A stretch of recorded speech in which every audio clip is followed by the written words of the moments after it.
Doctors take Field of Greens for their own health. Here's Dr. Ryan Green to explain. We're like you, too much fast food and not enough exercise. That's why I take Field of Greens.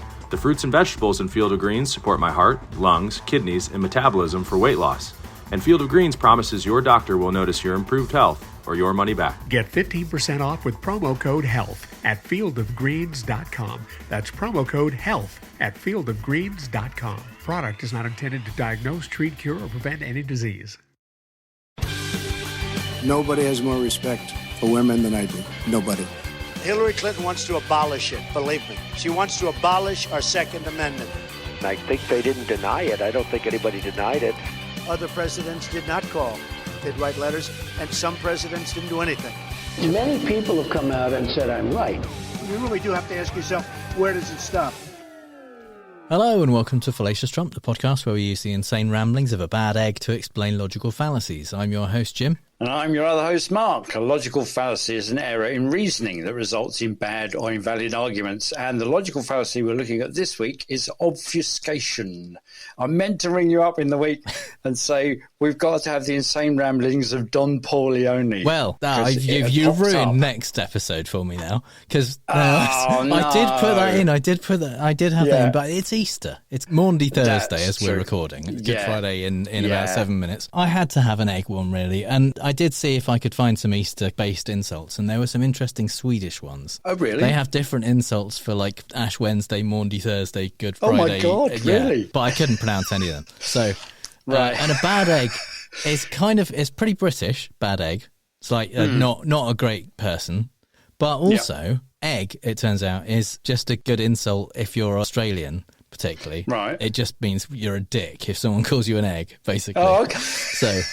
Yeah. Okay. But so Americans won't know what we're talking about. No, exactly. We're appealing to the rest of the world and vicariously Sweden. But yeah, Don Corleone is fantastic and was trending for a few days on Twitter. Yeah. So good. Why? Why didn't we think of that before? And the thing about the egg, I can remember my mum quoting a joke from the 40s. It was something like, yes, it's a bit like the curate's egg, good in parts, which comes from this idea that there's the curate, a church thing, was eating a bad egg. And he said, well, how's the egg? Oh, yeah, well, it's good in parts. But Trump, unlike the curate's egg, is not good in any part. No, he's just a bad egg. He's just a bad egg from sulphurous interior to crumbly exterior. Yeah. So, obfuscation.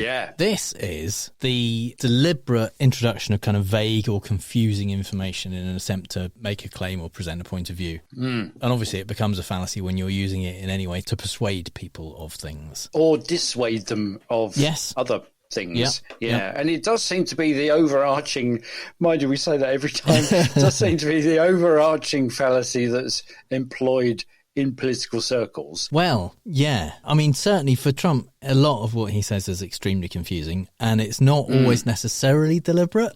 Right. It might just be the way he talks and thinks, if you can call it that. Yeah. To the point at which CNN journalist Zachary Wolfe said this about him. This is what makes it covering Donald Trump so very difficult. What does he mean when he says words? Yeah. Yeah. Wittgenstein would be turning in his grave. Yeah. First of all, you've got to understand what he's saying. Yes, exactly. Sometimes when he is actually trying to make a point, he says it in such a fucking weird and confusing way that he makes it harder to understand. But sometimes that, I think, is part of trying to get some kind of plausible deniability in I didn't quite say that, I said something else. And in one instance, when he said that basically he believed Putin over the US intelligence services about whether Russia had interfered in the 2016 election, he then had to walk that back, and his walk back of it was also extremely confusing. I accept our intelligence community's conclusion that Russia's meddling in the 2016 election took place. Could be other people also. There's a lot of people out there. There was no collusion at all. And people have seen that, and they've seen that strongly. The House has already come out very strongly on that. A lot of people have come out strongly on that. I thought that I made myself very clear by having just reviewed the transcript. Now, I have to say, I came back and I said, what is going on? What's the big deal? So I got a transcript, I reviewed it. I actually went out and reviewed a clip of an answer that I gave. And I realized that there is a need for some clarification. It should have been obvious. I thought it would be obvious, but I would like to clarify just in case it wasn't. In a key sentence in my remarks, I said the word would instead of wouldn't. The sentence should have been, I don't see any reason why I wouldn't, or why it wouldn't be Russia. So, just to repeat it, I said the word would instead of wouldn't. And the sentence should have been, and I thought it would be maybe a little bit unclear on the transcript or unclear on the actual video. The sentence should have been, I don't see any reason why it wouldn't be Russia. Sort of a double negative. So that was him clarifying. Yeah, that's a lot clearer. Clear as mud. Yeah, I love that bit. We said it should have been obvious. Yeah. You know, the fact that he has said, I don't see any reason why it would be Russia. Yeah, that was obvious. It was obvious. He was saying, I don't see any reason why it wouldn't be Russia. Yeah. And if it is a double negative, what would be the less clear version? I do see a reason why it would. If I don't see any reason why it wouldn't be Russia, then I do see a reason why it would be Russia. Yeah. The reason being, that's what literally all of the US intelligence services said. But, it could be other people. There's a lot of people. Could be a lot of people. They all come out strongly. So, could be other people. So the advantage that he gets from being so confusing all of the time is that it is hard to pin him down on stuff. And then later on to say, well, you said this. And he's often in the same sentence will say things two different ways. There was another example I didn't use where he was talking to Chris Matthews about nukes. Chris Matthews trying to pin him down and say, will you take nukes off the table? Will you say, I will not use nuclear weapons? And he was like, I won't, but, I might, but I wouldn't do it, but I don't want to take them off the table. And that's like, which is the answer? Because you're trying to cover all bases in order to fail to not appeal to...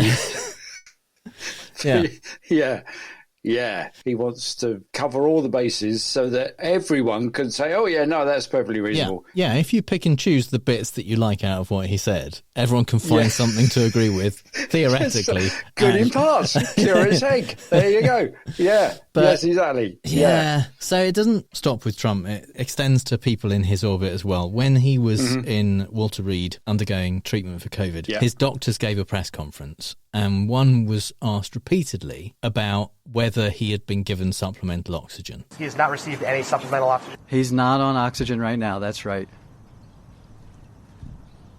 He's not received any at all? He's not needed any this morning today at all. That's right. Has he ever been on supplemental oxygen? Right now he is not on I understand. oxygen. I know you keep saying right now, but should we read into the fact that he had been previously? Yesterday and today he was not on oxygen. So he has not been on it during his COVID treatment?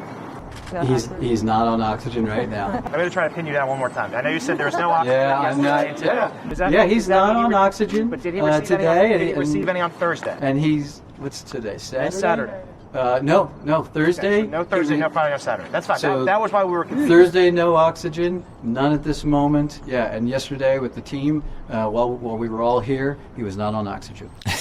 So it's been very specifically clear that he didn't. He's not on oxygen at the moment. Today. He didn't have any on Thursday. Now. He's not on any right now. And on Friday, when all the team were here, he was not on oxygen. Yeah. As it turned out, he had been on oxygen on the Friday morning before the rest of the team had showed up. And they took the mask off. So he was basically lying, but being very careful not to actually lie. He was just answering it in a vague way. But also in a very specific way. He was answering very specifically, it is true that right now he isn't on oxygen. So that's not what but we're that's asking. Not what they're asking, absolutely. So, but he was trying to give the impression that he had not had any oxygen. He had not had any supplemental oxygen. Yeah. Obviously, he'd had some oxygen. Yeah. Don't restrict your oxygen intake, that's what I say. Yeah. They hadn't given him extra. except for the specific time he hadn't mentioned, which was Friday before the team were there. Yes, because I went, he's not on it right now. He wasn't on it a week ago last Tuesday. Well, he didn't have COVID then. I should say that those were some clips from the same press conference, but were edited together because they kept coming back. The journalists kept, like, every few minutes would go, okay, but you didn't really answer the oxygen question. Can we just go back to that one? And it's, but it's not until you put them all together that you realise how ridiculous it is, and also how there's an assumption on the part of the speaker that all you've got to do is give something that contains some of the words from the question and very forcefully confirm that he wasn't on oxygen, isn't on oxygen right this minute. And you think, that'll be enough. People will be convinced. They go, what? Wait a minute, what? No, hang on. Yeah, so in a similar way, Kevin McCarthy was quite specifically vague in answering a question about when there was a book that came out. This was leading up to his impeachment, when they were going to be voting on whether he should be impeached. McCarthy told other Republicans that he was going to advise Trump to resign rather than kind of go through the whole impeachment trial process. So that's what this book claimed. Right. And when he was asked about it, he said this. Let me be very clear. You're misinterpreting. I have never asked the president to resign. So what the book said was not true. I never asked the president to resign. So the book didn't claim that he asked the president to resign. The book claimed that he told other Republicans he was going to tell advise. him. So he's not denying the thing that he's being asked about what the book is saying. Yeah. He's denying a thing the book doesn't claim. Yeah. And I love that almost oxymoron, isn't it? Specifically vague. Yeah. The Outbursts, who provide the music for the show. Our first album was called Deeply Superficial. Yeah. And I think specifically vague could be a good title, for the difficult third album. Yeah. Yes. So the logical fallacy we're looking at this week is obfuscation, also known as being specifically vague. And now is the time, I think, for Mark's British Politics Corner. Of course, the equivalent in British politics, the overlord of obfuscation, the prince of plausible deniability, is, of course, Boris Johnson. Practically everything that comes out of his mouth is an attempt to rephrase or avoid phrasing any kind of answer to mean fundamentally that he's not guilty of anything that he's done or anything that he's caused to happen. So let's go back to those halcyon days of 2012 and when he was London mayor. And he goes out of his way to employ strangulations of the English language to deny that after being the mayor, he is now going to stand to be an MP and then get into cabinet and then go for leadership of the Tory party. And although we've since been granted the hindsight that that's exactly what happened, many journalists saw that writing on the wall, as did Boris, of course. I'm always grateful to Andy Coulson for his impeccable career advice, but I'm backing David Cameron, who I absolutely increasingly confident is going to win. You've done a deal, they're going to give you a seat, and they'll probably give you a seat in the cabinet afterwards, and then up to that, it's up to you. The deal is between me and the electorate of London. Yeah. Are you going to stand? I am going to stand up for Conservative values and for our campaign here in London. I'm going to keep working in London as mayor. That's what I'm going to do. So you're not going to be an MP? I'm going to support the Prime Minister and support my party as mayor of London. Are you standing as an MP? I'm going to be helping the Prime Minister. That's what I'm going to be doing. This is probably the only big job, the last big job anyway, I'll do in British politics. It's a fantastic job. You won't seek to go back into Parliament? I won't. You will never seek the leadership of your party? I cannot believe that anybody would offer me the leadership of my party, but I certainly won't be seeking it. Very well placed now for the Tory leadership. No, because I've got 4 years of happy and I hope rewarding so work.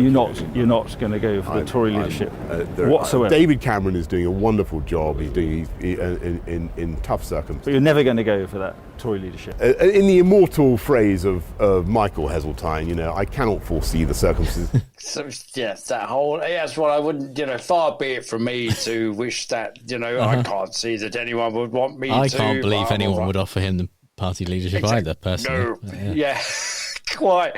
And there's a bit in there when she says, "Are you going to stand as an MP?" And he says, "I know, I'm going to stand up for conservative values." And in the middle of that, he just laughs at the pretense of it all, that he's swapping stand for stand up for. And that's the thing about obfuscation, is that everybody knows you're doing it. You know you're doing it. The people asking you the questions know you're doing it, because that's why they keep asking you the question. And they know that we've often talked about that politicians think that, well, I will just provide some words that will fill up the gap where an answer should be. Yeah, absolutely. And that will suffice. And then we will move on. We can all pretend I've answered the question. Yeah, which is fine if you're Tucker Carlson, or that's exactly what happens. Or if you're the royal correspondent in the UK, that's exactly what happens. Yes, okay. So here's a second example. Here's Boris again at the other end of his career in 2023 during the COVID inquiry, talking about the non-existence of WhatsApps between January 2020 and June 2020 that would surely have revealed his cavalier approach to the rules during COVID. Do you know why your phone was missing those 5,000 odd WhatsApps?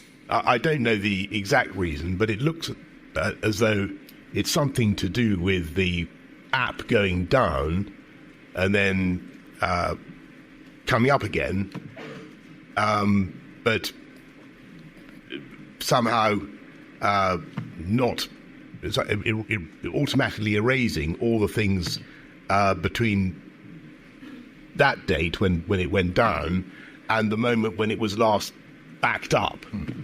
So I can't give you the technical explanation, but that's the best I'm able to give. The technical report that your solicitors kindly provided demonstrates that there may have been a factory reset of the phone at the end of January 2020 and then an attempt to reinstall the contents later in June 2020. And because the attempt to reinstall the contents in June 2020 was the date at which they were announcing the inquiry into the COVID response. So, yeah, and it's just that, man. And that's a good example of the noises that he makes. But he is one for obfuscatory noises, that kind of blah and wah and woof, and then chucking in some Latin and some faux Greek. His entire act is obfuscation. He's a miasma of a person. If you try to grip him by the throat, which I would very much like to, it's just a cloud. He's like a projection. It's like from nailing jelly to a wall. Exactly. Yeah. Sort of, strangling steam. It's that kind of thing. Yeah. And the thing is that even during that bit, when he's doing this patently, transparently bollocks explanation of him saying, well, you know me, I'm a 450-year-old man. I can't possibly understand technology. And you go, you fucker. You know exactly what you're doing. It's quite ambitious to try an explanation of how the app works or how the app failed to work. From obviously a standpoint of absolutely no information of how things like that work at all. And to start with, I don't know much about these things, but I would imagine it's some kind of... But also in the face of the solicitor's submission that there had been a factory reset in January. And in fact, later on he does that. There's that Not the 9 O'Clock News sketch where somebody's talking about, the evidence of the crime was captured on a video recorder and was played back. And then the judge who is 462 goes, a video recorder? And then they have to explain the video. Yes, video recorder is a device for recording movie pictures onto tape and instant playback, whatever they think of next. I mean, or real life. Where when Paul Gascoigne, Gazzo, was called a footballer in court, the judge said, would that be association football or rugby football? And Boris channels that and he says, a factory reset? I don't understand. You do. You know exactly what you're on. And that entire speech he delivers with the smirk of a smug escapologist. Okay, so number 3. So post-Johnson, you would think that there would be transparent and accountable and, a different kind of politics as announced by Rishi Sunak. But no, so the prime examples of this fallacy in use been the recent Tory obfuscating about racism in their ranks. And here's Transport Minister Mark Harper on Sky News talking about, well, not so much about as around, whether 30p Lee Anderson is saying about London Mayor Sadiq Khan that these Islamists have got control of Khan and they've got control of London. He's actually given our capital city away to his mates, and whether that's racist. You say it was wrong. Was it racist? Well, it was wrong, and I'm not going to get into arguing about the rights and wrongs of what he said. It was wrong. In my book, wrong is a strong word. It was not true. Different word to racist. As I said, Sadiq Khan's got a terrible record on his track record as Mayor of London. That's not my question, Mr. Harper. You've already dealt with that matter. My question is, was it racist what he said? Well, look, I'm not going to get into a detailed analysis of what he said. What he said was wrong, and it wasn't true. He shouldn't have said it. He failed to take the opportunity to retract those comments and apologise. That's why there was firm leadership. Lots of people are wrong. I'm wrong on a daily basis. I'm not a racist. No, but what he said about Sadiq Khan was profoundly racist? Wrong. Those things were not true. They're not true, and what he said was wrong, and he shouldn't have said them. As I said, there's a range of things we can criticise Sadiq Khan for. He's got a terrible track record on transport, and that's what I'm going to stick to. Yeah, you've told me that already, Mr. Harper. I've allowed you to say that 3 times now. He was previously Deputy Chairman, Lee Anderson. Given what he said, was he the wrong person to be Deputy Chairman in the first place? Well, look, he said what he said as a backbencher, and he was wrong to do so, and the whip's been removed. He's contributed a lot in the past. I'd like to see him be able to contribute to the Conservative Party in the future, but what he said was wrong, and he'll need to reflect on that going forward. So I'm not clear on whether he thinks it was right or wrong. It's not... No, it's a very strong word. It's very strong, yeah. What I like is not very far into it. He says, I'm not going to get into the details of whether it was right or wrong, but it was wrong. yeah. For that, and it was only wrong. It was wrong, and he used the wrong words, and it was, and he's apologised for the wrongness of it. He didn't, but that's neither here nor there. But and then to further obscure the wrongness of it, of the racism, he says, oh yeah, there's lots of things that we can, if we can't level racism at Sadiq Khan, if we can't level racist things at him, we can also level things about transport at him, which none of which are true either. That's wrong and not true.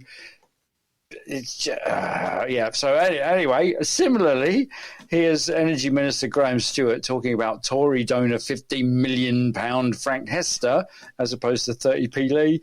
His racist remarks about Diane Abbott, and so note how Graham Stewart's obfuscation disappears entirely when he gives up. You can hear him giving up because he knows the presenter is going to read out the actual comments. For the one brief moment, the guard is dropped and he doesn't deliver the party lines, and you almost get a truthful answer from a politician.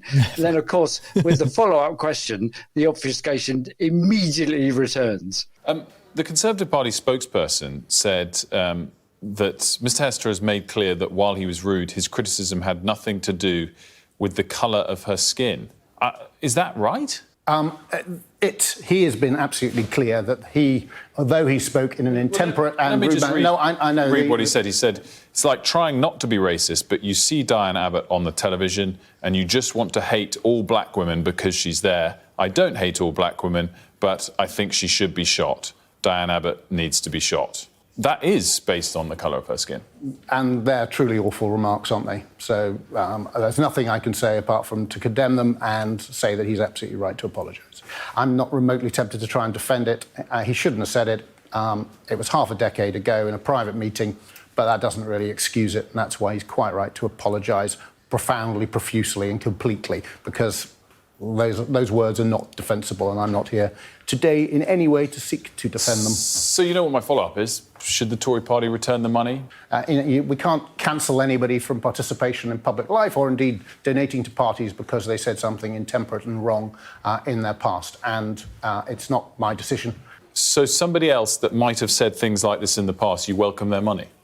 I'm saying that I welcome those who contribute, and I'm not here to sit in judgment on one remark, which, however, deeply inappropriate. Yeah, but you've said that after we've been discussing the specific point. It's so interesting that we all point fingers between different parties and sort of scream from the rooftop when somebody else does it, and then seemingly try and find ways out from something that's wrong here. Yeah, and that's him, the presenter sums up entirely the whole practice of this kind of obfuscation. Graham Stewart said, well, yeah, it is awful, and I can't defend it, and I'm not going to sit here and defend it. And he even trots out the bit that he says, oh, well, it was made half a decade ago.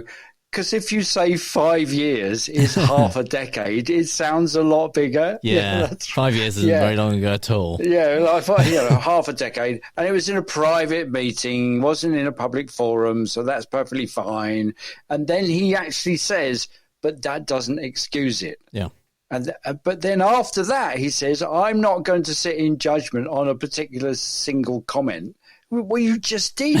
And it just, the obfuscation, opaque screen descends again, and he just goes to. There was this moment when we got actual truth. The switch was thrown, and the opaque window went to transparent, and you see the video of it. He just gives up because the guy's going, I'm going to read the comments out, and he kind of okay, and his face falls, and then he's got nowhere to go other than say no, absolutely, because he hasn't got. You've got to be a completely shallow individual like Trump or Boris to be able to maintain the facade and not have it gnaw away at your integrity as a human being. And there was a moment where he just went, I can't sustain this bollocks any longer. I just can't do it. And then he kind of cues him back in. Yeah, he gets a second wind. Yeah, we're waiting for the Michael Spicer edit of the man in the room next door, and who's saying, no, snap out of it. And then he just kind of comes back in, and he's back in again. Oh, yeah, well, we can't cancel people just because of something they said. Was it? But you just said they can. And then the presenter's great. We talk about this, and you point the blame everywhere else, and that includes the guy saying we need to take Sadiq Khan to task for other things that he's failed on. Yeah, we're all very good. We're all really good at that. But when it comes to you can't. You're just doing it to get out of facing the truth. Yeah. Just answer the bloody question. Yeah, that's how you counter obfuscation. Yes. Answer the bloody question. Answer the bloody question. Stop with your party lines and just answer the question. Yeah. And fair enough. Kay Burley, who is a journalist-shaped person, actually did quite a good job of saying to me, well, yeah, I've let you say that 3 times. But is it racist? Yeah. Well, wrong for me is a very strong word. It's not as strong as racist. That's right, God.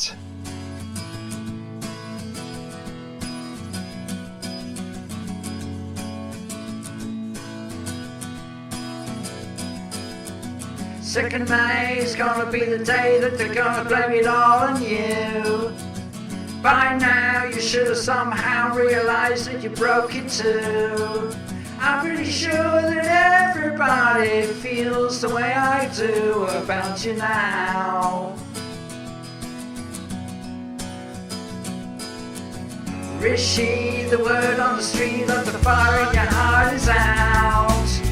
I'm sure you heard it all before, but you never really had a doubt. I'm pretty sure that everybody feels the way I do about you now. And all the polls will scream and shout eviction. The doors will clang, will be without your fictions.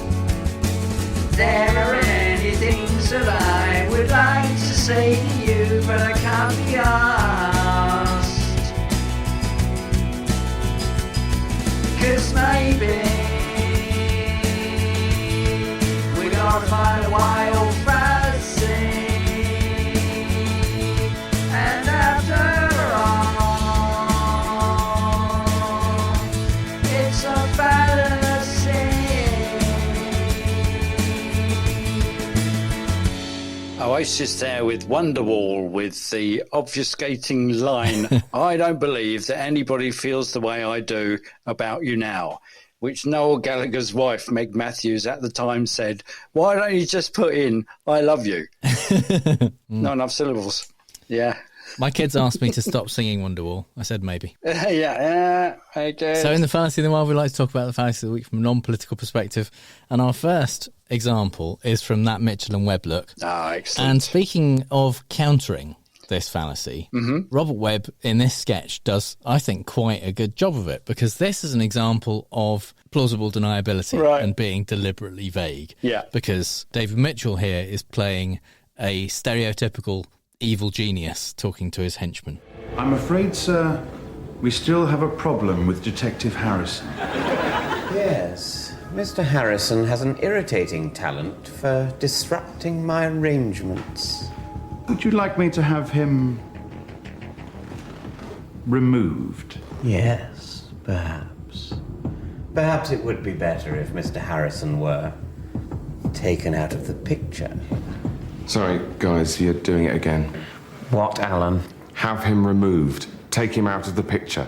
I thought we agreed at the meeting that these terms are needlessly ambiguous. I suppose. We all agreed that from now on, when we want someone murdered, i.e. deliberately killed to death, then that's what we're going to say. Look, everyone knows what we mean. Well, on this occasion, perhaps. I mean, that was an order to murder Detective Harrison, right? He has become a nuisance. Right, but a nuisance we should murder. Is that it? I mean, my nephew's a nuisance, but you see what I mean? Yes, yeah, all right. Well, can you say it then, please? Okay, please deal with the Harrison situation. You see, that's no good. Oh, that was perfectly clear. Oh, what are you talking about, Keith? This is going to be, let's hope Professor Ritson meets with a little accident all over again. We spent 9 months hoping that Professor Ritson would meet with an accident before Leslie made it clear it was an accident we were supposed to make happen. All right, you've made your point. It's so good. I love that they got such ordinary names as well. So, yeah. Oh, dear. Brilliant. Yeah. So our second example is from objectively the best Star Trek film, Star Trek 4, The Voyage Home. Not Search for Spock. No, Voyage Home is much better. Okay. All the even-numbered ones are better than the odd-numbered ones, obviously. Everyone knows that. 4 is the best. It's got whales in it and everything. Anyway, in this one, Bones and Kirk are trying to get into the operating room in a hospital where Chekhov is about to be operated on because they want to save him from the 20th century doctors. And they need to get past the guards who are posted on the door. And so Bones comes up with some things that he doesn't think the guards will understand. Out of the way. Sorry, Doctor. Strict orders, not Damn it, do you want an acute case on your hands? This woman has immediate postprandial upper abdominal distension. Now, out of the way. Get out of the way. What did you say she's got? Cramps. So, yeah, basically he said she had gas after a big meal. Yeah. But in such a way as the police officers on the door wouldn't understand and would let them through. I mean, he is a doctor. He could have said something properly medical that would also have meant they let them through, but it was a funny moment. So Yeah. And it's a kind of, I'm a doctor, not a bricklayer kind of thing. Yeah. And our final example in this section is Pinocchio in Shrek the Third. You can't lie. So tell me, puppet, where is Shrek? I don't know where he's not. You're telling me you don't know where Shrek is? It wouldn't be inaccurate to assume that I couldn't exactly not say that is or isn't almost partially incorrect. So you do know where he is? On the contrary, I'm possibly more or less not definitely rejecting the idea that in no way, with any amount of uncertainty, that I undeniably do or do not know where he should and probably be. If that indeed wasn't where he isn't. It's like an Alex Horn task, Yes, isn't it? absolutely. It's like you have to kind of do the instructions on things. Didn't they do that in one of the series where they had to? They did. And then they kind of got to the thing, and then they realised it's almost like a chemical formula or a mathematical formula, or indeed a logical formula. You have to cancel out the double negatives. Absolutely. Yes, exactly. Yeah. And then there's a sort of set of brackets which you need to do first, and then outside of that, actually, there's an affirmation of the opposite of the double negative. In fact, in that task, they had to get Susie Dent, the linguist who we and the Scathing Atheist guys frequently reference, to check the sentence to figure out how many double negatives there were and what it actually meant. Just kind of, so it wasn't just Alex going, yeah, this is what I meant when I wrote it. Well, and can you imagine writing the script for Pinocchio there? Because at no point does his nose go, and yet it still maintains the jeopardy that his nose might go at any minute. So it's really cleverly written. Yeah. So we're gonna play fake news, folks. I love the game. It's a great game. I understand the game as well as anybody. Yes, it's time for Fake News, the game where I read out 3 Trump quotes, 2 of which are real and 1 I made up, and Mark has to figure out which one is fake news. Insofar as the scoring is concerned, something might need to be expedited to bring about, shall we say, a more equitable distribution. I mean, it's a nice game. It would be a shame for anything to happen to it, if you know what I mean. So our theme this week, these are not recent examples. These are times when he has talked about basically how very, very clever he is. Oh, okay. Yeah. And so they're all from different speeches or interviews. When he remembers. When he felt the need to express his supreme intelligence. Absolutely. Yep. So, statement number 1. I don't think there are 2 Donald Trumps. I think there's 1 Donald Trump. But certainly you have, look, all of this, and you have somebody else that sits and reads and thinks. And I'm a thinker, and I have been a thinker. And perhaps people don't think of me that way because you don't see me in that forum, but I am a thinker. Okay, sits and reads and thinks. Right, you've got this, and then somebody else has said, nobody's thought of that. No, people don't think of you that way because you don't see me that. You don't see him thinking, ever. It's true. And reading. Yeah. You don't see him reading. No. We've seen him look at pictures and identify man, woman, ghost, Statement number 2. Paper. I know what I'm talking about. I know what's happening, okay?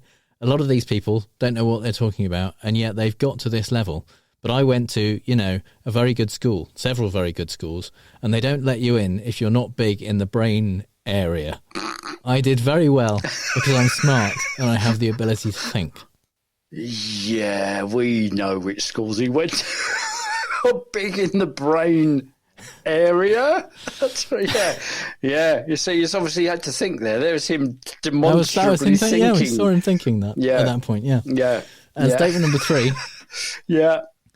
This, by the way, one of the most successful people in the country, in the world, and he looked at this massive audience like this today, and like I had a little while ago in Fresno, and he looked at this massive audience. He said, "How can you get up there and speak? Do you have notes?" I say no. Do you have something? I say no. I have like a good head. I have a good memory. I have a very good memory. Have like a good head, like something like a good head, except for the terrible hair. Okay. But he said, because that's the thing about, there are 2 Donald Trumps. There's him and the one he talks about in the third person. I quite like don't think there are 2 Donald Trumps. I don't think there are 2 Donald Trumps because you don't see the one that thinks. People don't think of me thinking, and I don't think that there are. Yeah, okay. That might be too much. I know what I'm talking about. I know what's happening.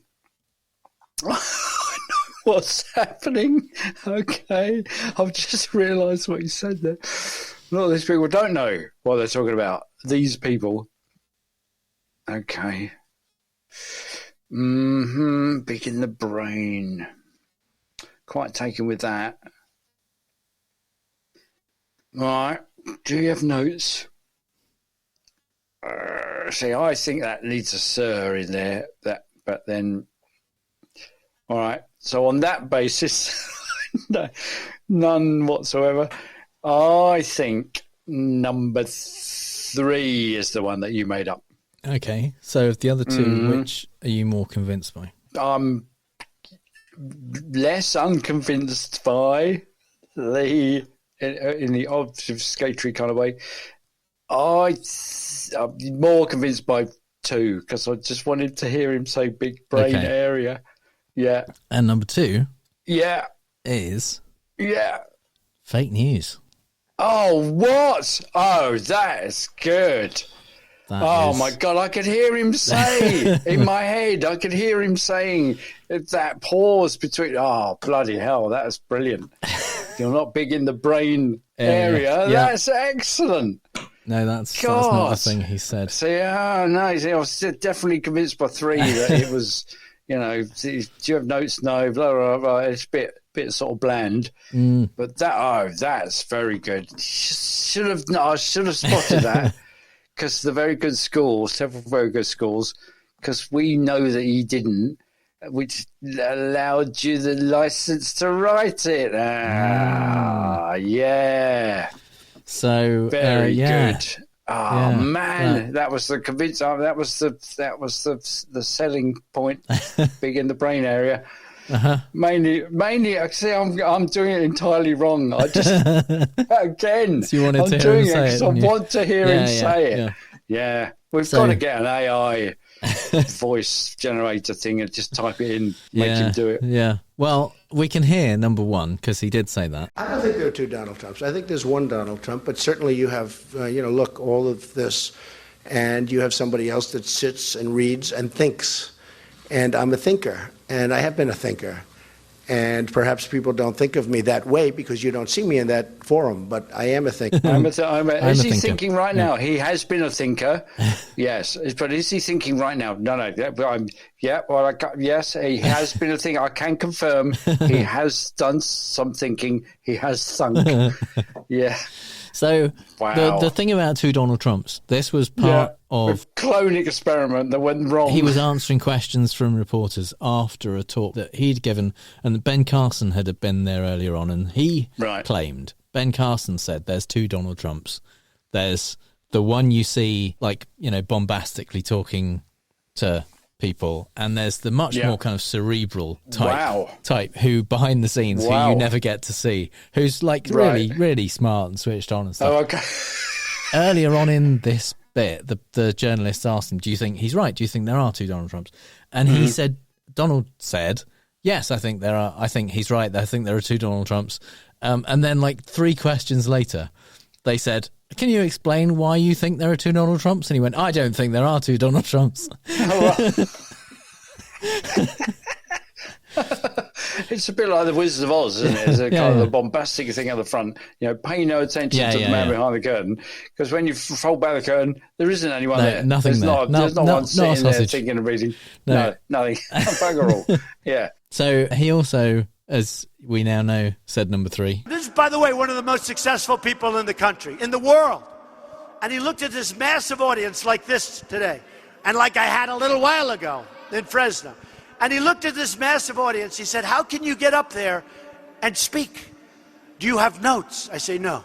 Do you have something? I say, no, I have a good head. I have a good memory. I have a very good memory. Of course. He does have something. He has a teleprompter. That's the something he has. Which he ignores. And he also has a set of stock beefs. Yeah, he says almost exactly. He's been saying almost exactly the same stuff for the last 8 years now. Yes, complaining about the same surreal things and convincing his audience. He knows how to. He just plays the greatest hits, plays to the audience. Yeah. But this was one of those stories of this, very successful, one of the most successful people in the world was saying to him, how can you stand up in front of people and talk? Yeah. How is that possible? You're amazing. Well, was this successful person, the whole successful person in the world, obviously not in public? No, it's not a good public speaker. No. So we do have some social answers on Facebook. Richard Thunder Hopkins says, I want brain area to be true. That would be lovely. I know. I'm with you, Richard. I feel your pain. Yeah. And I like to think that he thinks he's the only Donald Trump, but I worked with 2 at British Energy about 15 years ago. So, also, there's Donald Trump Jr., so he's another Donald. Anyway, he says, "Oh damn, I'm going with number 2. You made up number 2. Oh, you bastard! Obligatory insult. Trump is a soiled nappy on top of a discarded orange beanbag found behind the local dive pub after 4 months."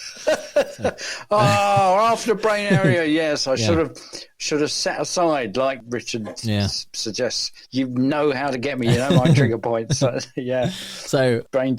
area. Andrew says, I think I've heard him say the big brain thing and the 2 Trumps, so I'm going with number 3. And Fenech says, I know he's big in the brain area and has a very good memory, so I think number 1 is fake news. That said, 1 Trump is more than enough.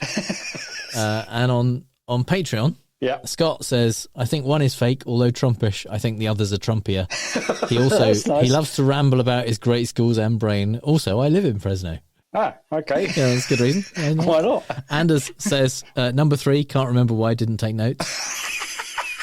Colleen says, I think 2 is fake. I think Jim is riffing on very, very large brain, which, that was in my mind. China is very impressed with Donald Trump's very, very large brain. A brain. Yeah. And One-Eyed Nick says, Jesus, everything he says sounds like a second-gen AI fed solely on Matt Walsh tweets in a classroom full of 4-year-olds. They're all bad, and he should feel bad. I'm going with number 1 because I think I heard the others before somewhere. Jesus fucking Christ, he's so bad at thinking with his brain area. I think that AI prompt that he just kind of quotes, we should put that into an AI chat GPT prompt and see what comes out. Yeah, or a picture. Yeah, or put it into Saw, the video generator. Yeah. So, sadly. Wow. For you, at least, you didn't get a point this time. No. Well, for me, I think, it would be a shame for an accident to befall this game. So you might want to maybe consider changing certain aspects of the scoring. I'm sure I don't know what you mean. Celebrate and save at Ashley's Anniversary Sale with Hot Buys, your choice of colors starting at just $3.99. Ashley Sleep mattresses starting at $250. Plus, receive a free adjustable base with select mattress purchases. And shop top mattress brands like Stearns & Foster, Tempur-Pedic, Purple, and Beauty Rest Black with special financing options for every budget. Only at Ashley in North Charleston and Mount Pleasant. Subject to credit approval. No minimum purchase required. Minimum monthly payment, down payment, tax, and delivery may be required. See store for details.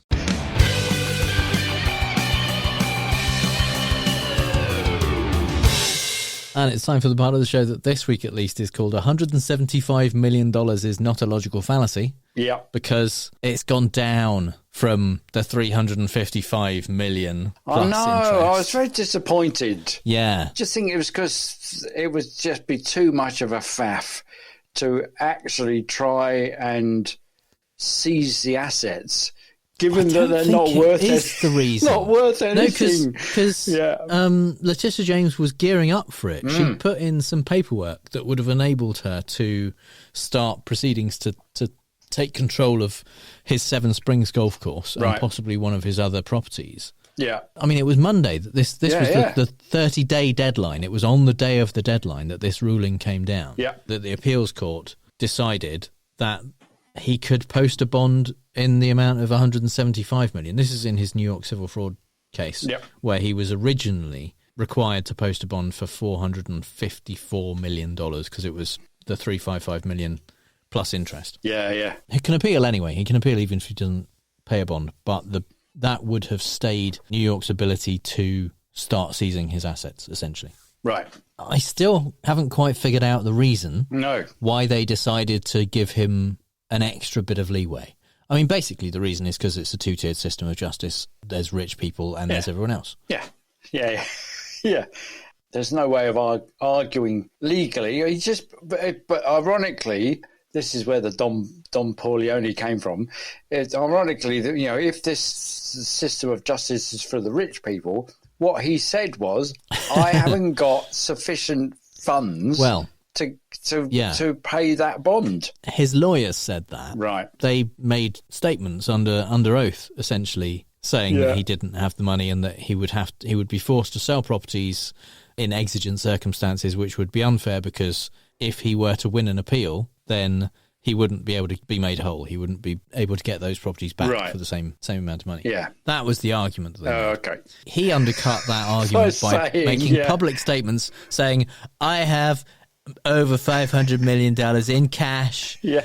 And the lawyers will go, fucking shut up. We've just been telling the court you don't have it. Yeah. There's no way you could possibly pay it, and it's unacceptable for them to ask you to. And you're going, I've got that money just in my pants. Yeah. He's got to counter any possible statement that makes him less than utterly supreme. Yes. He can't be seen to be slightly flawed at all. Yeah. Even if it's he's like working Steven Seagal. Yes. Who has it written into his contract that he's not allowed to lose a fight. Yeah. Yes. Yeah. Yeah. That's right. Yeah. So he claimed that he has plenty of money, and for some reason the court didn't go, well, fucking use that then. Use your money. Yeah. Use the money that you claim you have. Yeah. But no, he says he doesn't want to use his $500 million in cash for paying the bond because he wants to use it for his campaign. But he's never spent any of his own money on his campaign.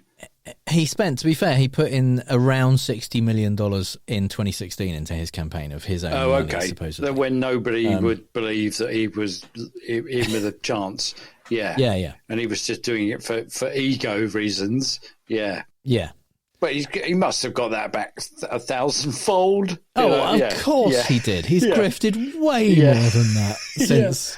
Since, I mean, but fucking Kushner made like $2 billion off the Saudis. Well, yeah, exactly. So, yeah. And just put that. No, that was a drop in the bucket for the amount of money he's made out of being president. Yeah. But he's claimed to have the money. His lawyers claimed he didn't have the money, and the court went, all right, you can pay $175 million and you've got 10 days. That was Monday, so we are 5 days into that now. Yep. He has not yet paid the bond. Of course he hasn't. I'm not sure he's got $175 million. Yeah, well, plus it's going up 100 and something thousand a day, just in interest alone. I'm curious about whether he's actually going to be able to pay it within the 10 days, or if he is still going to have to sell something.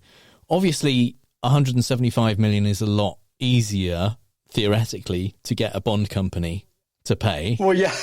But only on the basis that on paper, because even I was thinking, 175, easy, but it's 175 million. If you try to count to a million, it takes a long time. And then you have to do that 175 times. Yeah. Yeah. I mean, the thing is, big. The insurance company, Chubb, put up his 91 million, was it, for the E. Jean Carroll case? Right, yeah. They put that up, and his lawyers said that he went to 30 different bond companies to try and get the 454 million, and none of them would give him the money. Because that's the thing, isn't it? He says, Mar-a-Lago is worth $2 billion. He complains that it was valued at something or other, and he said it's worth 50 or 100 times that. Yeah. I said, well, that's the very thing you're being tried for. It's the fraud you're committing right there out of your mouth is the reason you are $454 million in debt. Yeah, he's already presumably put up some property or properties in collateral for the 91 million. So he would have to find others that he can put up for the 175 million if he were able to convince either Chubb again or another bond company to put up that money. Yeah. So far, not happened. And is there a restriction on where he can go to get those bonds? No, they've stayed the restriction on the New York New York-based banks doing business with him, because originally that was part of Judge Engren's ruling, was that he not only couldn't do business in New York, but he couldn't do business with any New York-based organizations, which is a lot of banks. Yeah. So the appeals court ruling stayed that part of the ruling as well. So they said that he could apply to New York-based organisations for bonds or loans to pay this. It's not that they're any more likely I don't know to do it. whether it will make much difference. Yeah, given that the lot of the fraud is committed in New York, they're going to go, how can we trust it? Yeah. So, meanwhile, in other news, in other fraud companies, Sam Bankman-Fried, which on paper looks like Bankman-Fried, which is a brilliantly nominally determinate name, he was sentenced to 300 months in jail for defrauding people with the crypto exchange FTX, which at its height was worth on paper $32 billion and had 1 million users, and is also done for deliberately bankrupting the holding company that owned FTX. And Damian Williams, an attorney for the US Southern District of New York, praised Judge Kaplan's sentencing, saying today's sentence will prevent the defendant from ever again committing fraud and is an important message to others who might be tempted to engage in financial crimes that justice will be swift and the consequences will be severe. And so you got in that two-tier system of justice that you talked about, this uber-rich kid who was uber-rich on paper, and that was part of the fraud, is now serving 300 months in jail. It's swiftly done too. They didn't hang about. They just got to say, well, you've done this, and off you go to jail. Whereas fucking Trump has countless decades he's been defrauding people longer than Sam Bankman-Fried has been on the planet. And yet he just obfuscates and people kind of buy it and just give him another chance, or they say, okay, all right, you're not going to get 451 million. Let's do 175 million. And of course, he spins that as backpedaling on the part of the politically motivated blah blah blah blah. It's 25 years of defrauding the New York, and if you're not a political candidate like Sam Bankman-Fried isn't, then you will just get done for fraud. And Trump's been fronting a fraudulent company after Fred fronted a fraudulent company for decades. They've been doing it for most of the 20th century and all of the 21st century. And yet, because he gets the kind of get out of jail free card, because he just calls it all, he just says, it's all politically motivated. And then all of these people who are thinking, if we stay in his good books, then he will do us great service. Have you not seen all of the staff he fired? What are you, blind? What's the matter with you? You idiots. Well, first of all, that judge that sentenced Sam Bankman-Fried is Judge Lewis Kaplan's Southern District of New York. He is the one who presided over Trump's E. Jean Carroll case, defamation case. Yeah, he's got some skin in the game. Most federal judges on the East Coast basically are kind of pretty much involved with Trump cases this year. Yeah. But so far, Trump has stayed out of jail, partly because he hasn't yet faced any criminal cases. Right. Yeah. But his first criminal case, which was originally slated for the 25th of March, was delayed, but not significantly. Yeah. Judge Merchan in New York set a new start date for that trial, which is April 15th. Yeah. So it'll be pretty much just as our next episode is being released. Lovely. And that will be the start of jury selection on that trial. Yeah. And that's Trump's first, in fact, the first criminal trial involving a president or former president ever. Wow. So that's fun. Yeah. And in that trial, pre-trial motions still going on at the moment, and Alvin Bragg, the Manhattan DA, requested a gag order in that case because of Trump's propensity for intimidating witnesses. Yeah. The judge granted that, and there's been a partial gag order put on Trump in that case, saying that he is to refrain from making or directing others to make public statements about known or reasonably foreseeable witnesses concerning their potential participation in this case, in the falsifying business records case. He's also not allowed to make such statements about individual prosecutors, court staff members, jurors, and potential jurors. It specifically doesn't apply to the judge right, or to the DA, Alvin Bragg, yeah, which Trump immediately took advantage of by attacking the judge and the judge's daughter. Oh, Jesus, yeah. On Truth Social. Yeah. Because the judge's daughter, I think she's also a lawyer and she's represented some Democrats. Right, yeah. And she is, I wouldn't say vocally anti-Trump necessarily, but she doesn't hide it. Right, She's put some, like, things on her Instagram or whatever of Trump in jail and things like that. Yeah. But the thing is, judges are allowed to have family members who are allowed to have opinions. That's kind of First Amendment stuff. But intimidating people or attacking people who are witnesses in a court case against you, that's not First Amendment stuff. No. That's stuff you're not allowed to do. Yes, despite the fact that his spokesman said, this kind of gag order is unconstitutional because it prevents him from engaging in core political speech. Yeah. And you think, well, if she's like shouting at people and calling them liars and felons and dirtbag lawyers, where's the political speech there? He is absolutely allowed to defend himself in public, to say, I didn't do any of the things that I'm accused of, to say that, he can call it a witch hunt if he likes, but he can't attack members of the court or witnesses or things like that. That's not required in order to say these things aren't true that are being said about me. And that's certainly not required as part of core political speech. Absolutely not. No. And the other main case that is currently ongoing, in fact, there were some pre-trial motions that I watched earlier on today. Is the Fulton County case. I predicted last time that DA Willis would stay on the case, that the judge would rule that she got to stay, and she did. I was right. But the wrinkle in that I didn't predict is that she got to stay if the prosecutor, Nathan Wade, got fired, essentially. If she got rid of him or if he resigned, then she could stay.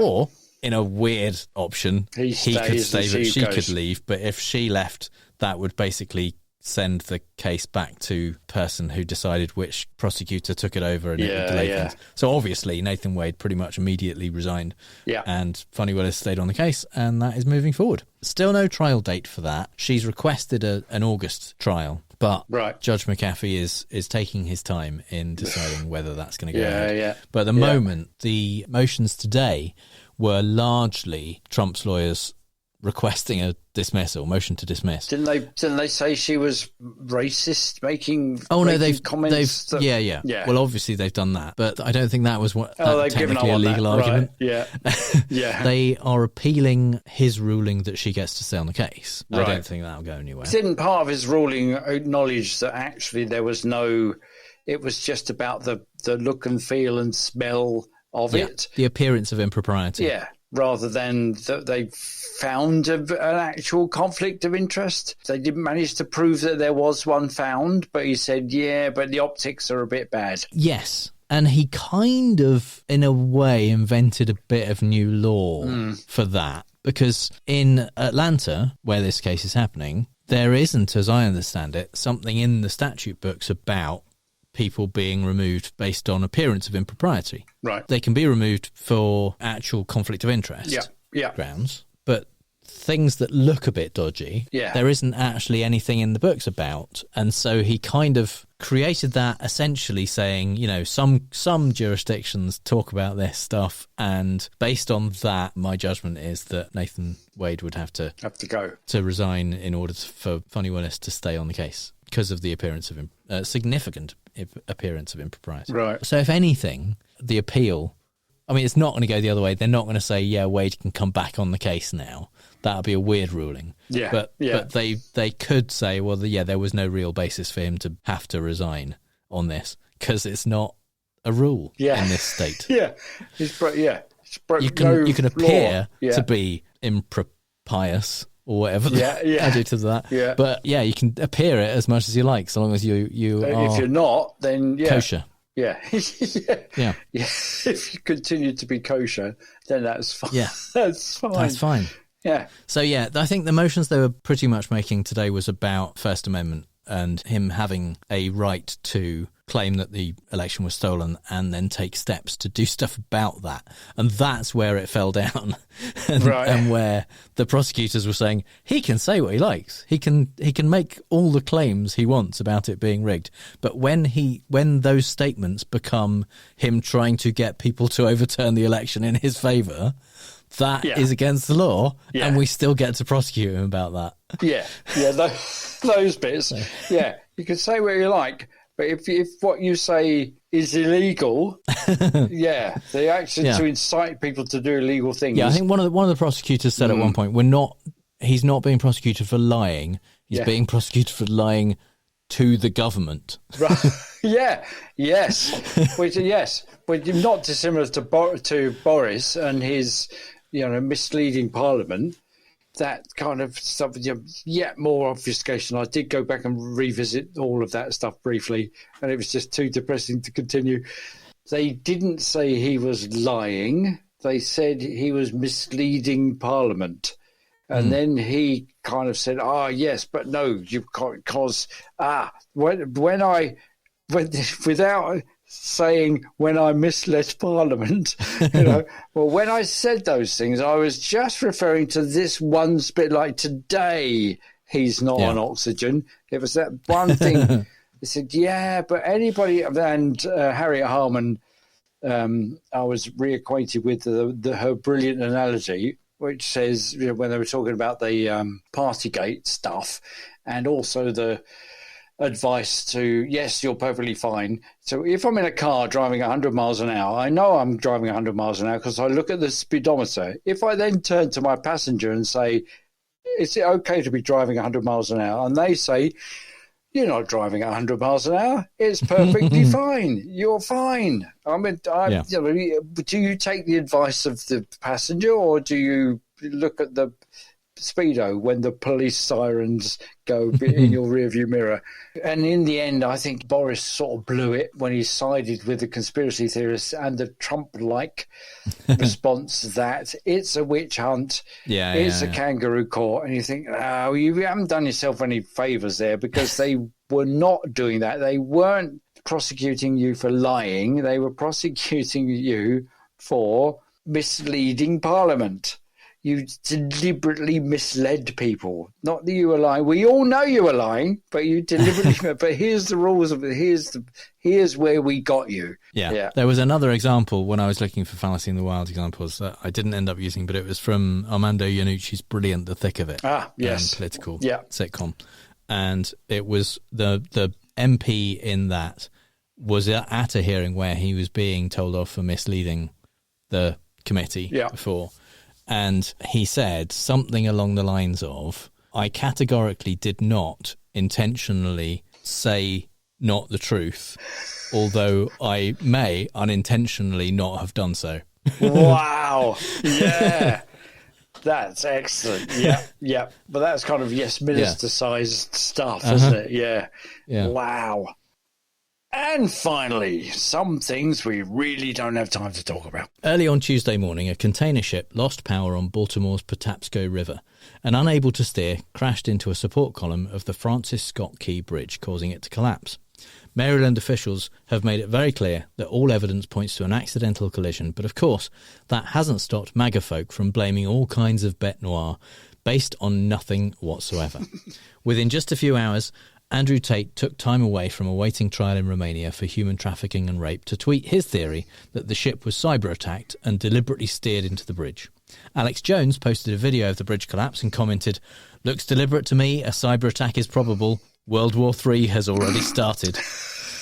Yep. Marjorie Taylor Greene just asked the question of whether it might be an intentional attack and called for a serious investigation, at which point the National Transportation Safety Board presumably slapped their foreheads and said, "Why didn't we think of that?" Nancy Mace went on Newsmax to blame Biden for only including $40 billion for roads and bridges in the historic $1.2 trillion infrastructure bill she voted against and then tried to take credit for. Matt Schlapp, chairman of the American Conservative Union, said he wasn't making any accusations, but pointed out that if you talk to employers in America, they'll tell you that filling slots with employees who aren't drug-addled is a very huge problem. Just for context, This is the same Matt Schlapp who this week claimed he'd been cleared of sexually assaulting a male staffer for Herschel Walker's campaign after his accuser dropped the charges. It's not quite true, since his accuser was paid $480,000 to go away, which isn't what cleared means. Anyway, back to the Mad Bridge theories. Maria Bartiromo blamed Biden's wide-open border. Meanwhile, multiple right-wing voices claimed diversity, equity and inclusion is to blame. Baltimore Mayor Brandon Scott had the best answer to those arseholes. We know what they want to say, but they don't have the courage to say the N-word. Whoa! That's a bit like Putin saying that the attack in the theatre in Moscow was Ukraine. And then George Galloway, recently elected to Reform, said it was to do with the British government. There was British government involvement. What? What? Well, there comes a time, seemingly, when politicians turn to religion to justify heinous acts. It has to be the right God, of course, not one of those troublesome non-Christian deities, CF, 30p, Lee Anderson and Sadiq Khan. Blair had a word with the man upstairs about the validity of invading Iraq with Bush. King Arthur was visited by an animated supreme being in Monty Python and the Holy Grail. And now, of course, Trump. But, of course, Donald is going into business with the Almighty, closing the gap between God and Mammon, as it were, and ignoring the constitutional division of church and state too, of course. Trump is promoting a line of pricey Bibles in partnership with country music star Lee Greenwood, whose song God Bless the USA is omnipresent at the former president's political rallies. Gideon's been giving them away free in every hotel room since the birth of Christianity, but he was a schmuck who never did grasp the chance to make a buck selling opiate to the masses.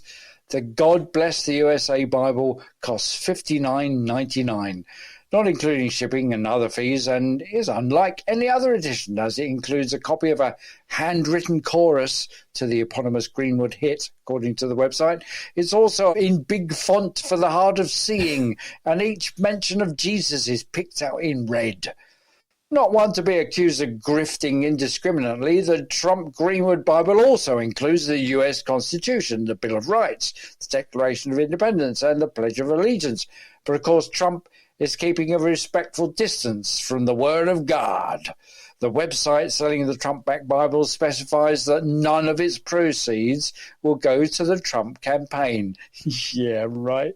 The site says it's not political and has nothing to do with any political campaign. Well, I, for one, will be wearing Trump gold sneakers, using those Trump AI-generated trading cards as bookmarks, and wearing Ode to Trump perfume in eager anticipation of the pop-up version, with the word God replaced with Trump throughout, which I expect will only be available in an upside-down edition to be held outside a church with the path cleared of pesky, peaceful protesters by force. Who said money can't buy you worshippers? Thing is, maybe none of the proceeds will go to the Trump campaign, but that's because they'll be going directly into Trump's pocket. Yeah, because that's not better. Because he never spends money on his own campaigns. Annoyed that creepy Speaker of the House Mike Johnson didn't shut the government down to own the libs, Dr. Bounty Hunter cosplayer Marjorie Taylor Greene filed a motion to vacate the Speaker last week, but says she doesn't plan to call for a vote yet, and this is just a warning to him. Ironically, this might result in him having to work even more closely with Democrats, as they might be the only ones who can save him, since the GOP House majority is hanging by a thread. Following Ken Buck of Colorado's departure, Wisconsin Congressman Mike Gallagher has now announced that he'll be leaving on April 19th, which leaves his seat vacant for the rest of this Congress, and reduces the Republican majority to the point where they can only lose one vote on anything they plan to get done. Wow. Lucky they never actually do anything, eh? If the vote to vacate Mike Johnson's position does get called and one Republican gets a bad cold, the next speaker could be Hakeem Jeffries. And MTG says she won't take the blame if that happens, despite it being largely her fault. Not only is she the one who filed the motion, but her batshit antics are exactly what caused not quite so batshit Ken Buck to leave, and is likely part of the reason for Gallagher's departure and another 18 GOP representatives announcing their retirement from Congress this year. I can't blame them. I've had some pretty annoying colleagues in the past that I was relieved to get away from, and none of them could hold a candle to the woman David Simon, creator of The Wire, referred to this week as a complete submoronic pratfall of a human being.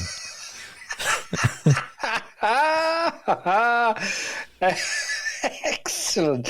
That's got, yeah. I mean, that's a very Monsieur Hulot as he walks across the floor of Congress, puts a hand up to answer, and then falls flat on her face. Yeah, brilliant. SB 2691 passed in the Senate in Tennessee on Monday. Yeah, so, well, many conspiracy theorists will be throwing their tinfoil hats in the air in jubilation because the state's bill is trying to ban chemtrails, claiming the federal government may conduct geoengineering experiments by intentionally dispersing chemicals into the atmosphere. A 2017 study polled 1,000 Americans and found that 10% of them believe the conspiracy theory is completely true. And when you're in need of all the votes you can get as a deeply inhumane right-wing party, even crazies count at the polling booth. The bill says the intentional injection, release or dispersion by any means of chemicals, chemical compounds, substances or apparatus within the borders of this state into the atmosphere with the express purpose of affecting temperature, weather or the intensity of the sunlight is prohibited. So actually, won't ban chemtrails because they don't do that because there's no such conspiracy. Unless you call the physics of hot water vapour coming out of the back of jet engines condensing in the cold upper air through which airplanes fly a conspiracy by the deep state, then, well, what am I saying? That's exactly what the likes of basement-dwelling keyboard warriors and some actual friends of my actual acquaintance actually think. Oh, what's the use?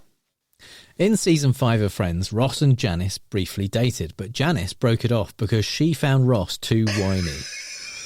Ross's realisation that he'd become so whiny he annoyed Janice was a wake-up call that he may have hit rock bottom. In much the same way, it may be time for the Republican Party to reflect on the fact that disgraced former Congressman George Santos announced last week that he was leaving the Republican Party because they were too embarrassing. For him. George Santos. The man who, apart from committing multiple federal crimes and being the 6th person ever to be expelled from the House of Representatives, lied about where he went to school, where he went to college, basically his entire resume, his criminal background, his salary, his mother's death, his drag queen past, playing volleyball, being Jewish, owning multiple properties, being a Broadway producer, helping develop carbon capture technology, being a model, being mugged, surviving an assassination attempt, running an animal charity, his grandparents fleeing the Holocaust, his employees dying in the Pulse nightclub shooting, his niece being kidnapped because of comments he made about the Chinese Communist Party, where his campaign money came from, where his campaign money went, and being one of the first people in the US to get COVID. That guy is embarrassed to call himself a Republican. So, in his wildly optimistic attempt at regaining his old House seat, he will be standing as an independent. Or so he says. Oh my God. Republican Minnesota State Senator Warren Limmer recently said he could not in good conscience support a bill that would create statewide standards for the safe storage of firearms due to the impact it could have on farmers. There's another segment of our population that often requires guns in their occupation, he said. I'm talking about rural farm people that are living out in rural areas. They not only have to have concerns about predation, but they also have concerns about their own domestic farm animals. Not that the cows are being rustled or might have agreed amongst themselves to take up arms in their collective bid for freedom from enslavement and the right to better pasture. No. 4 legs good, 2 legs bad. Yes, exactly. Yeah. No, Warren's concerned that farm animals can at times be very dangerous. Take, for example, a cow who just recently had a calf. You even walk too close to a cow and it'll take you down and trample you into dust. And many farmers have a readily available gun just for those emergencies. They can't be fiddling around with some sort of complicated locking device on their firearms cabinet. You've got to shoot first rather than simply hop over the fence, it appears. Whilst studies have indicated that cows kill less than 24 Americans per year, whilst firearm-related deaths annually total in the tens of thousands, Who are we to make a mockery of Warren's childhood trauma of being walked towards by curious bovines every time he had to cross that field on the way home from kindergarten? Shame on you, and especially for voting him into high office without stipulating some sort of therapeutic intervention. Thing is, the report says that less than 24 Americans per year are killed by cows. Yeah. But that doesn't take into account all the farmers who shoot the cows before they get a chance to trample them to dust. Exactly. So, I mean, just be fair. Yeah. British farmers who don't have access to guns must be being trampled to dust A lot all over more, the place. yes. Yeah, we should do a frequently. comparative thing. Very dangerous profession. Yeah, yeah. There's got to be somewhere in the region of, 2.5 easily. Maybe Yeah, easily. yeah. Because British farmers don't have the wherewithal to just stand in the field and go, Kumbai. Yeah, They just go, just leave it, girls. Leave it. Or they just kind of run at the cows. I've been in fields with cows. Yeah. They're not especially aggressive animals. They're just large. Also, they're very bad at cornering. Oh, God, so bad at cornering. Just run in a circle. Yeah, they lose their footage and away they go. Yeah. And they're very easy to tip. Yeah. Anyway. No wonder they're taking up arms in the British countryside. I'm going to view them with a bit more trepidation next time. Yeah. There's a long tradition of hated political figures trying to rehabilitate their reputation by appearing on humiliating TV shows, whether it's Rudy Giuliani on The Masked Singer, Sean Spicer on Dancing with the Stars, or Matt Hancock, Nadine Dorries, Edwina Curry and Nigel Farage on I'm a Celebrity. I can only imagine it's on that basis that fired RNC chair Ronna McDaniel signed up for a 2-year stint as a political analyst on NBC and MSNBC. Well, that and the $600,000 they offered her. She must have assumed she would be continuously pelted with the verbal equivalent of rotten fruit by every journalist who remembers her active role in trying to pressure Michigan electors not to certify Biden's 2020 win, and her repeated and vociferous support and amplification of the big lie, which is all the journalists on NBC and MSNBC, even fucking Chuck Todd.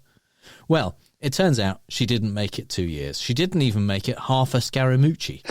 From the announcement of her hiring on Friday, she made it 4 days and 1 Meet the Press interview before NBC caved to pressure from multiple on-air hosts, including Rachel Maddow, Jen Psaki, Mika Brzezinski, Joy Reid, Nicole Wallace, Lawrence O'Donnell, and even fucking Chuck Todd.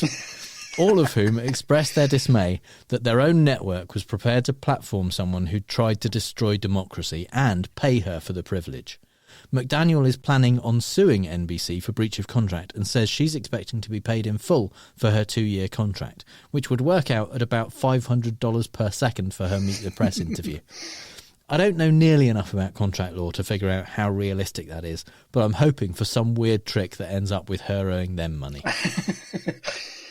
Over here in shit-strewn Brexit-stan, 3 more Tory MPs are stepping down. Scott Benton even further down than having the whip removed after being filmed promising undercover journalists posing as gambling investors access to influential ministers for cash. Never gamble with gamblers, Scott. Benton has been suspended for 35 days and was due to be recalled by his constituents, but fell on his sword before the humiliation of that. This will mean another headache / certain defeat and humiliation for Rishi instead, in the form of a special by-election in Blackpool South, Benton's seat, which he won at the 2019 election by a slim 3,690 majority. It had previously been held by Labour since 1997. James Heappey, Armed Forces Minister, had been on resignation watch following uplifts to the defence budget being unforthcoming, and Robert Halfon unexpectedly quit as Skills, Apprenticeships and Higher Education Minister for the same funding reasons, no doubt. Whilst they won't go immediately, they'll not be standing in the next election, which Slimy Gove touted might be November. On the same day, Rishi said he wouldn't be averse to the idea of standing down as leader. It all smells a bit of shits leaving a sinking rat. Speaking of which, the rowers in the upcoming Oxford-Cambridge boat race on the Thames have been warned not to fall in, or at least not to do so with their mouths open, because the river is officially full, in a report stating that water companies dumped untreated sewage into UK waters 1,000 times every day for a year. And this on the same day as Thames Water's shareholders have decided not to pump more money into the company, so bill payers are facing an influx of more bullshit, as it means prices will probably go up. Still, thank God for Brexit and the removal of all that EU red tape about water cleanliness and fit to drink or swimming getting in the way of massive profits for shareholders. Yay, the Tories delivering shitloads of money for everyone. Yeah, the very few. So that's all the bad arguments and faulty reasoning we have time for this week. You'll find the show notes at fallacioustrump.com, and if you hear Trump say something stupid and want to ask if it's a fallacy, our contact details are on the contact page. If you think we've used a fallacy ourselves, let us know. If you had a good time, please give us a review on Apple Podcasts or wherever you get your podcasts, or simply tell one other person in person about how much they'd like our podcast. And you can support the show at patreon.com/ftrump, just like our newest patron, Big and Brigaligator, our straw man level patrons, Richard Thunder Hopkins, Will M, Scott, Ozzy on Bank, Laura Tomsick, Schmutz, Mark Reike, and our Barbara Buchanan, who told us when we met her at QED we could just call her Amber, though another listener recognised her at QED last year because we keep using her full name all the time. And our true Scotsman level patrons, Renee Zed, Melissa Sitek, Stephen Bickle, Janet Uetta, Andrew Houck, and our top patron, Kaz Tui. Thank you so much for your support, everybody, and welcome, Biggin. Your support is really very much appreciated. Thank you. You can connect with those awesome people as well as us and other listeners in the Facebook group at facebook.com/groups/FallaciousTrump. All music is by The Outbursts and was used with permission. So until next time on Fallacious Trump, we'll leave the last word to the bad egg, Donald. That's right. Go home to mommy. Bye. Bye.